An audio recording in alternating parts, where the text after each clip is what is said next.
रऊफ साहब, आज सर आपने प्रेस टॉक भी की है। आप कह रहे हैं कि जो प्रेशर डाला जा रहा है, तो आपने अदालतों के हवाले से भी थोड़ी सी रिजर्वेशंस का इजहार किया। आखिर वो रिजर्वेशंस क्या हैं? आपको क्यों लगता है कि अदालतों की तरफ से इंसाफ पीटीआई को मिलता हुआ नजर नहीं आ रहा है? थोड़ी बहुत रिजर्वेशन का इजहार मैंने नहीं किया सना। मेरा ख्याल है कि अगर आपने देखी है तो वो खासा बहुत ज्यादा था। बिल्कुल रिजर्वेशन का सर, इजहार था, बिल्कुल। क्योंकि पिछले 2 साल से हम हम इंसाफ के मुतलाशी हैं और इंसाफ हमें नहीं मिल रहा, किसी अदालत से नहीं मिल रहा। वो छोटी अदालत हो, डिस्ट्रिक्ट अदालत हो, वो हाई कोर्ट लेवल की अदालत हो, या वो सुप्रीम कोर्ट हो, हम और वो इलेक्शन कमीशन हो, कुछ भी कहीं से भी हमें सरीहन इंसाफ नहीं मिल रहा। कंसिक्वेंटली हम फील करते हैं कि जुडिशरी जो है वो अपने तय जो है वो कहीं और से इंस्ट्रक्शंस और ऑर्डर्स ले रही है। और मैंने जिक्र किया उसका कि चीफ जस्टिस ऑफ पाकिस्तान की मुद्दत मुलाजमत जो है उसका तयन किया जा रहा है कि वो कम से कम 3 साल तक चीफ जस्टिस रहेंगे। नहीं, लेकिन वो अता इसलिए तारड़ है साहब, कि माजरत आपकी बात काट रही हूँ, अता तारड़ साहब लेकिन इस खबर की तरदीद कर चुके हैं कि ऐसा कुछ जेर गौर है नहीं वैसे इस वक्त। इंफॉर्मेशन यही है। और अब मैंने उसका जिक्र भी किया है कि जी ये जो बाय इलेक्शन हो रहे हैं, इसके बाद मेरा ख्याल है इसको हतमी शक्ल दे दी जाएगी। अच्छा। हमारी इंफॉर्मेशन यही है जी। अच्छा अच्छा सर, लेकिन अब ये फरमाइएगा कि अगर ऐसा होता है तो आपके ख्याल में वो जो 6 जजेस ने अदालतों में के हवाले से और उन पर दबाव के हवाले से खत लिखा था, वो भी तो यही बात कही जा रही थी ना कि अदालतों के ऊपर इदारे दबाव डालते हैं। तो आपके ख्याल में वो इदारे जो हैं वो इस्लामाबाद हाई कोर्ट के बजाय सुप्रीम कोर्ट तक अब पहुंच चुके हैं और वहां पर भी दबाव की सूरत हाल है, और इसमें आप बजाय इसके कि रिजर्वेशन शो करें, आप डायरेक्ट चीफ जस्टिस को क्यों नहीं मुखातिब कर देते, या उनके पास पिटिशन लेके क्यों नहीं जा सकते एज ए जमात? हमारी पिटिशन सुनते ही नहीं है, वो लगाते ही नहीं है जी। हमारी कई पिटिशन उनके पास पेंडिंग पड़ी हुई है, वो नहीं लगाते। उनको 45 ईयर्स पहले भुट्टो साहब का अदालती कत्ल तो याद आ जाता है, उसके ऊपर तो वो अदालत लगा लेते हैं, लेकिन जो हमारी पिटिशन उनके पास पड़ी हुई है उनकी सुनवाई नहीं है।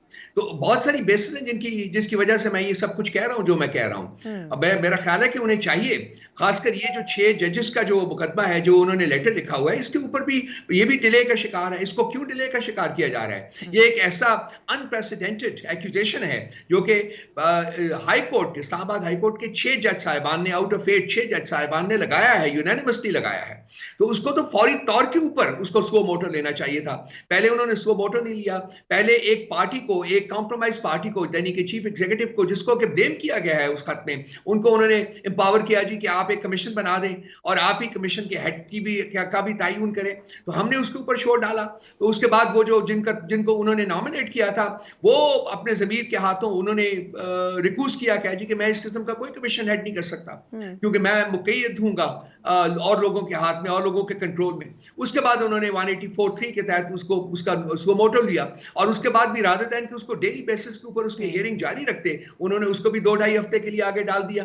तो ये हथकंडे हैं जो कि सुप्रीम कोर्ट और हाई कोर्ट लेवल के ऊपर इस्तेमाल किए जा रहे हैं, और सिर्फ इंसाफ के तकाजे जो है उनको पूरे करने ना करने का बहाना है। आज खान साहब और उनकी अहलिया का जो इद्दत में निकाह केस था, उसमें समाअत तो हुई, डेवलपमेंट हो नहीं सकी, वकील पेश नहीं हो पा रहे थे, उज़्र दे रहे थे, जज साहब नाराज थे। लेकिन आपको क्या लगता है कि ये सिर्फ डिले टैक्टिक्स थी, या आपको लगता है कि इस केस को सिर्फ प्रोलॉन्ग करने की एक कोशिश है? आपको नहीं लगता कि ये केस आगे आने वाले चंद हफ्तों में पाकिस्तान तहरीक इंसाफ खत्म करने की तरफ ले जा सकती है? देखिए, ये केस एग्जिस्ट ही नहीं करता था। इसका तो जो इसकी कोई बेस ही नहीं है इस केस की, और इसको पहले सजा दी गई, और अब जब हमारी अपील जो है वो उसको सजा जब देनी थी, तो आपको याद होगा कि 2-3 दिन जो अदालत थी वो 18-18 घंटे तक लगातार काम करती रही।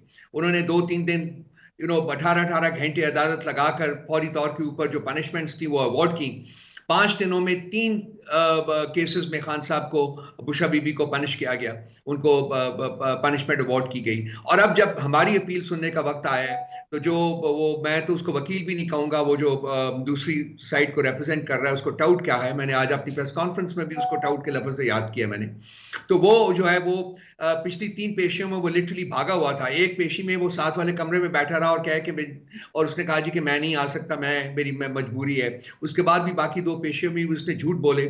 और आज जब वो आया तो वो पहले 10 बजे आना था, फिर 12 बजे की बात हुई, और जब वो आया तो उसने सबसे पहले रोस्टरों के ऊपर चढ़ के यही कहा जी कि मैं अपने जो बयान जो है, मैं अपनी जो स्टेटमेंट है वो आज मुकम्मल नहीं कर सकता।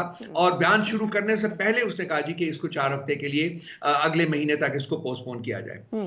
और उसके बाद जो उसने कहा अपनी स्टेटमेंट जो है वो रोस्टम के ऊपर मुकम्मल किए बगैर वो लिटरली वहां से भाग गया।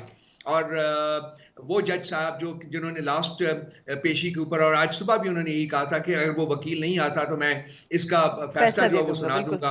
उनका चेहरा देखने वाला था, उनके चेहरे के ऊपर हवाइयां उड़ी हुई थी, और अंडर प्रेशर उन्होंने कहा जी कि मैं 24 अप्रैल तक इस केस को जो है, इसकी हियरिंग जो है वो पोस्टपोन करता हूं।